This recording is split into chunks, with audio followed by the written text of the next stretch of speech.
Halo hai teman-teman, apa kabar? Ada saya kembali Aryan Surya di sini, sahabat kamu dari Pagar Kehidupan. Bagaimana keadaan kamu? Apakah di beberapa hari ini, di saat bulan Ramadan ya, saya membuat materi ini, keadaan kamu masih semakin lama semakin bertambah semangat? Atau jangan-jangan ada di antara kamu yang sudah semakin lemas ya? Saya juga lemas loh, tapi saya semangat untuk membahagiakan kamu dengan ilmu yang bisa saya bagikan dan kita diskusikan di kali ini. Betul, kali ini saya akan membagikan sebuah ilmu emas kembali, yang mana ini adalah cabang dari pertanyaan-pertanyaan yang ada di komentar YouTube yang berhubungan dengan inti permasalahan hidup kamu. Benar, apabila sekarang kamu adalah orang yang sedang memiliki masalah dan kamu bingung jalan keluarnya bagaimana karena selalu menemui kebuntuan, coba deh dengerin apa yang saya katakan di video ini dan praktekkan ya. Bisa jadi loh apa yang ada di video ini adalah jalan keluar buat kamu. Nah teman-teman, percaya atau enggak, belakangan ini saya kerap kali merasa gemas loh. Gemasnya saya ini bukan karena saya tiba-tiba melihat boneka beruang lucu, tapi gemasnya saya ini, saya selalu melihat pertanyaan-pertanyaan di bagian komentar YouTube yang sebenarnya masalahnya tuh mohon maaf ya, sepele. Sepele karena memang jalan keluarnya tuh sederhana banget loh. Kenapa mas bro? Gini loh. Percaya atau enggak, masalah kamu dan masalah orang-orang di sekitar kamu, sebagian besar itu penyebabnya cuma satu. Loh kok cuma satu mas bro? Masalah gue tuh banyak mas bro. Kenapa penyebab cuma satu kata lu? Gini, masalah kamu memang banyak, tapi inti penyebabnya tuh cuma satu. Penyebabnya adalah masalah kamu itu muncul karena kamu kepengen merubah orang lain. Sekali lagi, masalah kamu tuh menjadi ada, bener kan? Karena kamu ingin merubah orang lain menjadi seperti yang kamu mau. Betul apa enggak? Nah sekarang gini, siapa di antara kamu yang sekarang sudah lagi pengen nikah nih? Lagi pengen nikah sama cowok kamu, sama cewek kamu. Tapi kamu ada ganjelan dalam diri, kayaknya nggak bisa serk kalau gue nikah sama dia mas bro. Kenapa? Karena ada satu sifat dia yang gue tuh nggak suka. Contohnya, gue pengen dong pasangan gue tuh rajin ibadah mas bro. Gue pengen banget nih calon suami gue bisa menjadi imam, bisa memimpin gue sama keluarga gue ketika beribadah mas bro. Tapi dia gak bisa. Atau mungkin gue pengen banget deh punya calon istri yang jago masak tuh mas bro.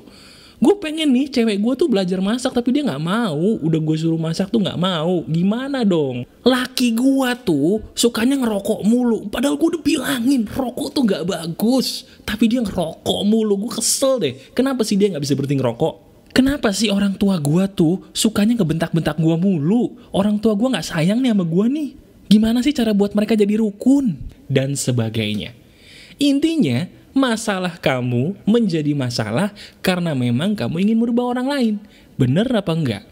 Nah, padahal rahasianya adalah begini. Sepandai-pandainya kamu, tidak akan pernah bisa kamu merubah orang lain menjadi seperti yang kamu mau. Saya ulangi sekali lagi. Sepandai-pandainya kamu, kamu tidak akan pernah bisa merubah orang lain menjadi seperti yang kamu mau. Lah mas bro, bukannya pagar kehidupan ini bisa ngerubah hidup orang? Lah, kok bisa sih ngerubah hidup orang? Padahal kata lu gak bisa. Gini teman-teman, kita tidak bisa merubah hidup orang lain, tapi kita bisa menginspirasi hidup orang lain. Beda loh merubah dengan menginspirasi. Ada orang tua yang curhat sama saya. Mas bro, kenapa? Gue punya anak nih. Anak gue bandel banget. Gue kasih tahu kagak nurut-nurut. Gue udah larang dia main sampai malam, dia main sampai malam. Gue udah suruh dia ibadah, dia gak ibadah-ibadah. Gue sebagai orang tua udah putus asa nih mas bro. Gimana cara gue mendidik anak supaya jadi anak yang nurut? Gue nyerah deh. Wahai teman-temanku sekalian, yang namanya manusia tidak bisa dirubah. Hanya bisa diberikan inspirasi. Bukan dirubah, diinspirasikan. Nah inspirasi itu apa sih mas bro? Inspirasi itu kamu memberikan sebuah cara, memberikan sebuah contoh untuk dicontoh. Itu inspirasi. Nah masalahnya, kebanyakan orang, kamu juga tuh, termasuk juga para orang tua, kalau ada masalah larinya ke psikolog. Biasanya kalau dia bertanya ini ke psikolog, psikolog itu akan mengatakan, oh iya bu, coba dididik dengan cara begini, coba dididik dengan ilmu begitu. Bagi saya itu omong kosong. Loh, omong kosong? Karena sebaik-baiknya orang yang bisa menginspirasi orang lain lah yang harusnya dijadikan panutan sebagai pembimbing. Maksud saya adalah, wahai para orang tua, wahai teman-temanku sekalian, sudahkah kamu menginspirasi orang tersebut dibandingkan membentak-bentak orang tersebut untuk berubah menjadi seperti yang kamu mau? Sudah menginspirasi mereka belum? Wahai para orang tua, apabila kamu ingin merubah anak kamu, stop berpikir untuk merubah. Begitu juga dengan kamu yang ingin merubah orang lain, merubah pasangan, merubah orang supaya bayar utang, stop melakukan itu. Pertanyakan deh, sudah belum kamu memberikan mereka inspirasi menjadi pribadi yang baik? Sudah memberikan contoh belum? Atau jangan-jangan cuma sekedar ngelarang nih, tapi kamu sendiri tidak memberikan contoh? Mana bisa? Nah sekarang gini, tanpa banyak berbasa-basi, saya akan langsung mengajarkan kamu prakteknya untuk mengobati masalah kamu. Sekarang saya minta tolong kamu pikirkan satu masalah yang selama ini ada di dalam kepala kamu. Masalah yang berhubungan dengan orang lain. Pikirin masalah itu. Sudah? Sambil kamu mikirkan masalah itu, bener nggak perkataan saya bahwa masalah itu nih sampai sekarang masih menjadi masalah karena kamu pengen kan ngerubah orang yang ada di pikiran kamu itu menjadi seperti yang kamu mau? Iya mas bro, gue punya utang nih sama dia nggak bayar-bayar utang gue. Kamu pengen dia bayar hutang, itu berarti kamu pengen merubah orang lain. Hentikan. Iya mas bro, gue nih udah tua, sebagai cewek pengen dinikahin, tapi cowok gue gak mau nikahin gue. Kamu pengen cowok kamu menikahi kamu sesegera mungkin, itu karena kamu ingin merubah dia. Stop. Iya mas bro, gue tuh sebenarnya suka sama kerjaan gue nih, tapi atasan gue tuh kalau ngasih gaji terlambat mulu, gue kesel. Kamu pengen atasan kamu cepet bayar gaji, itu berarti kamu ingin merubah atasan kamu menjadi seperti yang kamu mau. Hentikan. Ketika kamu ingin merubah orang lain, tolong stop. Stop dan stop, hentikan. Kamu hanya bisa memberikan inspirasi orang lain untuk berubah, tapi kamu tidak bisa merubah mereka. Titik. Sama seperti saya kepada kamu sekarang. Ada beberapa di antara kamu yang hidupnya sudah berubah kan, dengan adanya pagar kehidupan. Bahkan banyak ya, di antara kamu yang begitu praktek berubah hidupnya ke arah yang lebih baik. Bagus. Tapi sadar gak sih, yang merubah hidup kamu tuh bukan saya loh. Bukan. Saya di sini nih, di telinga kamu, cuman sekedar memberikan inspirasi.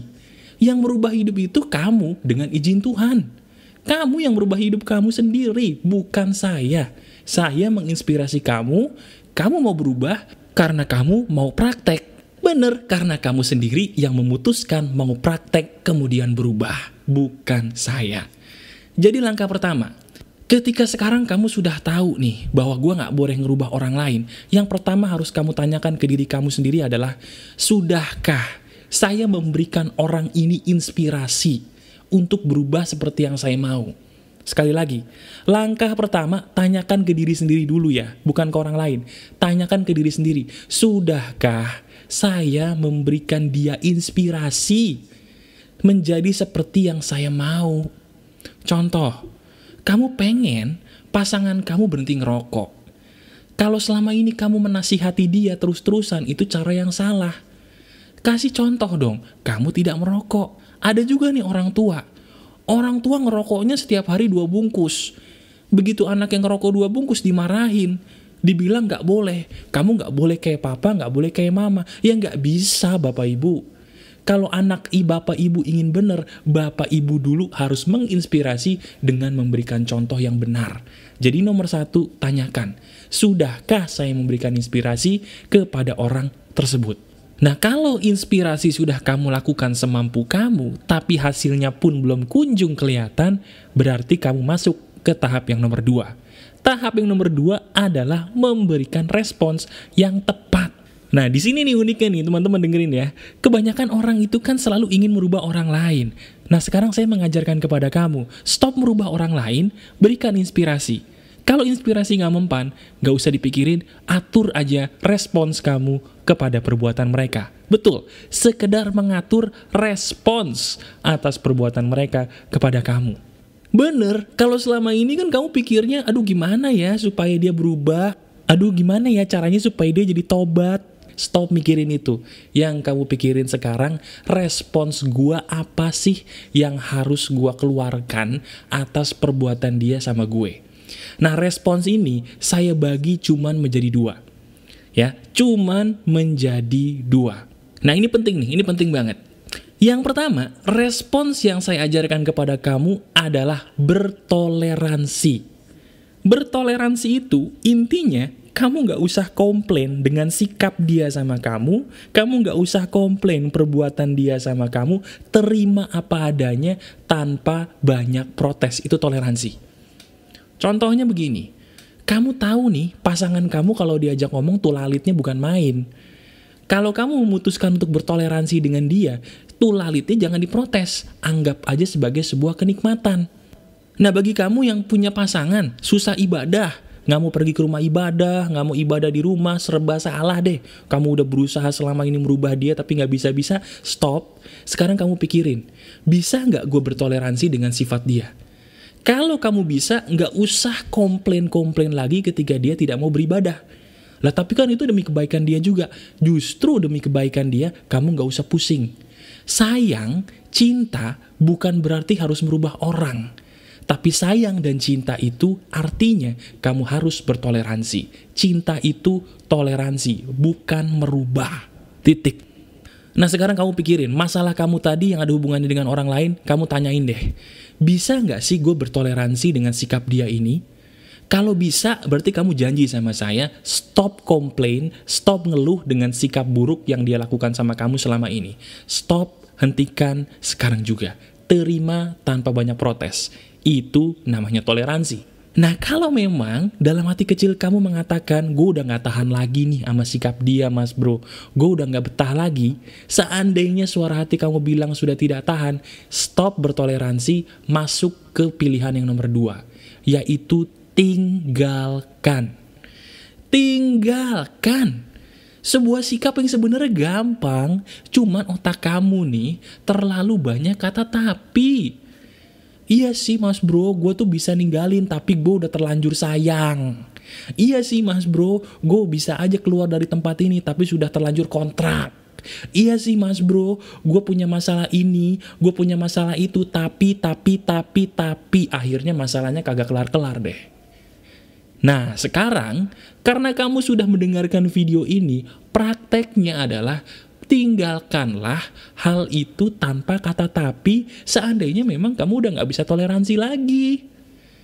Contoh, ada orang belum bayar utang nih ke kamu, utangnya cukup banyak, itu kewajiban dia kan, saya paham. Tapi kamu gak bisa loh memaksa dia untuk melunasi hutang kamu, gak bisa. Karena pada dasarnya orang gak bisa dirubah. Yang perlu kamu tanyakan, sudahkah saya menginspirasi dia untuk membayar hutang? Inspirasi itu bisa dalam bentuk mengingatkan contohnya. Udah belum? Kalau sudah, tanyakan lagi, apakah saya bisa bertoleransi dengan sikap dia ini? Kalau bisa, jangan ditagih-tagih lagi, ikhlaskan dia. Tapi kalau kamu memang tidak bisa bertoleransi lagi, jauhi dia, mohon maaf, putuskan hubungan silaturahmi kamu untuk sementara dengan dia, supaya dia pun dengan izin Tuhan, sadar dengan sendirinya. Gampang kan? Jadi pilihannya itu cuma 3. Kamu menginspirasi dia, kemudian kamu bertoleransi dengan sikap dia, kalau memang tidak bisa bertoleransi, tinggalkan tanpa kata tapi. Karena pada dasarnya, kamu tidak bisa merubah orang lain. Tapi kamu hanya bisa memberikan mereka inspirasi dan mengambil sikap yang tepat. Nah sekarang, pertanyaannya kepada kamu adalah, sudahkah kamu memberikan inspirasi kepada orang tersebut? Kalau sudah, berhasil nggak? Kalau belum berhasil, sekarang pikirin deh, respon yang tepat buat kamu. Cuman 2, apakah kamu bisa bertoleransi? Kalau bisa bertoleransi, kamu janji, tidak boleh protes sedikit pun atas kekurangan dia dan perilaku dia. Tapi kalau kamu memang suara hatinya mengatakan, saya tidak bisa lagi bertoleransi dengan sikap dia, tinggalkan tanpa kata tapi. Gampang kan? Gampang banget. Cuman bertoleransi atau tinggalkan. Nah sekarang, pilihannya ada di tangan kamu. Saya sudah memberikan kamu inspirasi nih, tapi saya tidak bisa merubah kamu. Hanya kamu yang bisa merubah hidup kamu dengan izin yang maha kuasa, dengan kemauan untuk praktek. Nah, kamu mau praktek nggak? Itu aja. Nah sekarang teman-teman, sambil kamu praktek, saya minta tolong satu aja sama kamu. Di luar sana banyak orang susah yang mungkin lebih susah hidupnya daripada kamu. Dan saya minta tolong, di bulan yang suci ini, atau kapanpun kamu menonton video saya, tolong bagikan video ini kepada orang lain di luar sana sebanyak-banyaknya.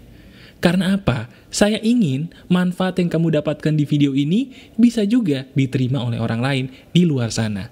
Jadi sebarkan video ini ke sosial media kamu ya. Nah pesan saya cuma satu. Teman-teman, ayo praktekkan apa yang saya katakan ini ya. Rasakan perbedaannya dengan pola pikir yang kamu rubah dengan memperbaiki diri, bukan memperbaiki orang lain. Praktekkan itu semua, sebarkan video ini dan lihat hasilnya. Masih ada saya Aryan Surya, sahabat kamu dari Pagar Kehidupan. Tetap keep spirit, keep sharing, and keep loving. Bye-bye.